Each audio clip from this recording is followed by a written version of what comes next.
Hey guys, আসসালামু আলাইকুম, welcome back to my another blog.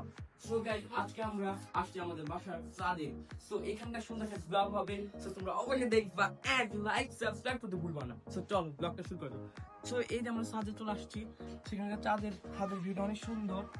So আমি আর আমার ভাইয়া, বড় ভাইয়া, সে সে আমাদের ক্যামেরাম্যান, সে আমাদের ক্যামেরা পিছনে রয়েছে। সো আমি আর চলে আসলাম তোমাদের মাঝে। সো এই যে আমাদের সুন্দর ছাদটা, তো দেখাও, খুব সুন্দর এখানকার ভিউ। এন্ড এখানে অনেক প্রচন্ড বাতাস। শীতের মধ্যে যে এত বাতাস হয় আমি জানতাম না, যে এই ছাদে যদি আজকে না আসতাম তাহলে বুঝতাম না। তো দেখা একটু সব লুকিংটা।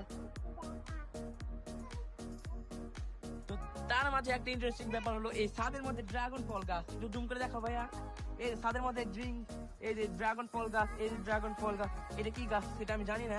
এটা ড্রাগন ফল সেটাও জানি না। সেটাও বিভিন্ন ধরনের গাছ রয়েছে ছোট ছাদের মধ্যে। সেই ছাদে আরেকটা ইন্টারেস্টিং ব্যাপার হলো, ছাদে একটা রুম রয়েছে। তো রুমের পাশে অনেকগুলো বাচ্চা আমার ব্লগ দেখতেছে। তো তোমরা দেখতে চাইলে আমার চ্যানেলকে লাইক সাবস্ক্রাইব করবা। এন্ড যতই ব্লগ চাইলে তোমাদের অবশ্যই তোমাদের ফোনে নোটিফিকেশন যাবে। অবশ্যই তোমরা আমার চ্যানেল সাবস্ক্রাইব করো, please please guys please. So আমি আর কিছু কথা বলতে চাই না। তো এখানকার ভিউটা অনেক সুন্দর। এখানে ছবি তুলবো, তো এখানে যে আমি স্ট্যান্ড করে মাঝে মধ্যে ছবি তুলি। তো আমার ভাই আমাকে ছবি তুলে দেয়। তো এখানকার খুব সুন্দর একটা ভিউ। তো এখানে আমি হলো মাঝে মধ্যেই, ধরো আমার মনটা যখন খারাপ থাকে তখন আমি চলে আসি।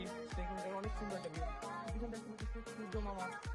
তো যাই হোক, অনেক সুন্দর একটা ভিউ। ছবিতে অনেক মজা আছে। তো ঠান্ডার মধ্যে এই জায়গাটা আমার মনে হয় বেস্ট।